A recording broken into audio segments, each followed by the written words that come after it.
AXP has been around long enough that they've proven themselves to be a reliable and durable option for people looking for an aftermarket skid plate for their bike.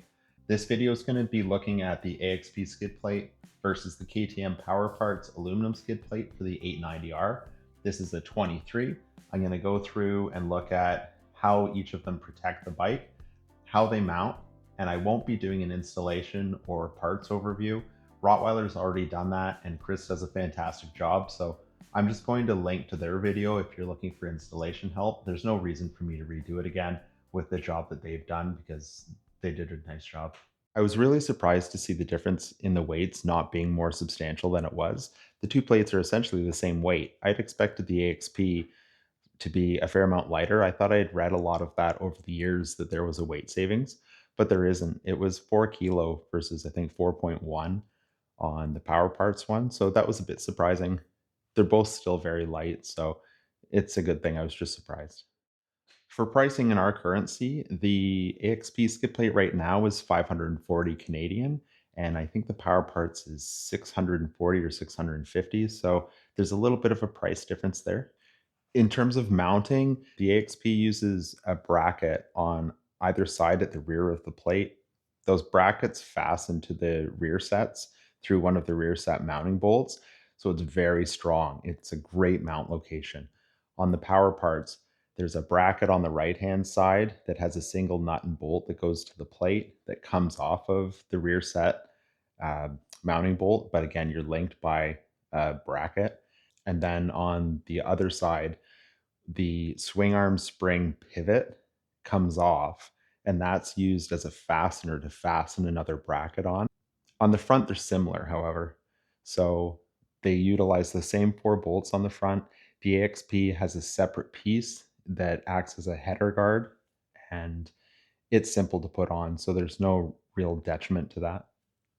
In fact, I almost like it because if you have a lot of stuff built up in there that you need to wash out, if it's been a muddy day or you get clay in there, you can remove just that piece. The rest of the plate stays on, and you can wash that whole area out without doing a full uninstall of the skid plate. So, if anything, that's a positive. The AXP has no bottom mounted hardware other than what gets put on during the first installation. So you're not removing anything from the bottom of the plate to uninstall the plate like you are on the Power Parts. In terms of coverage, the Power Parts is probably better for coverage.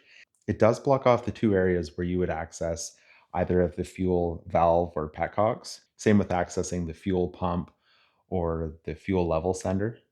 I like having the access.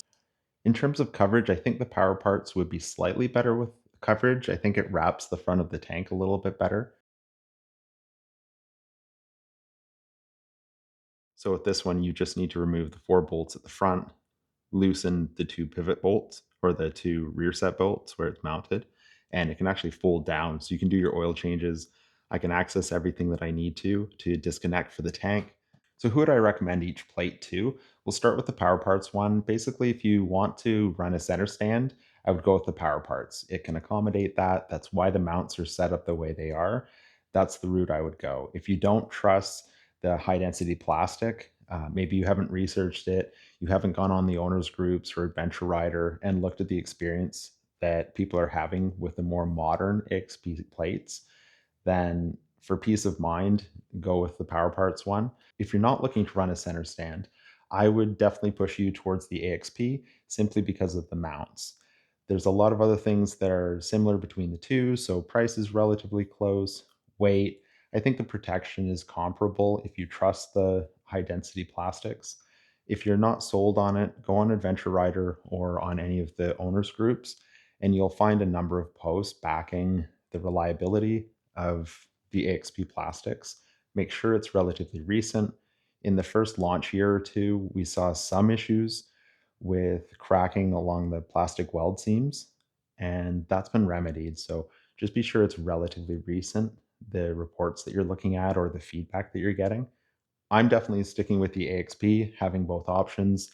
I love that, as I said, you can tilt down the front of the plate to do oil changes. You don't need to do a full disassembly.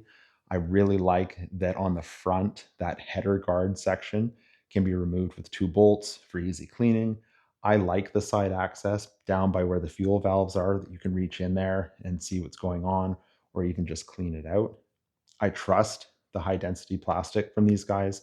Again, I followed them from when they first launched. So I'm definitely going to stick with this. I'm going to sell the Power Parts plate. Again, it's not a bad plate. If you need that center stand or you trust the metals better, you want aluminum and not plastic, then that's great. It's not a bad plate in any way. I just think the AXP suits more what I'm looking for.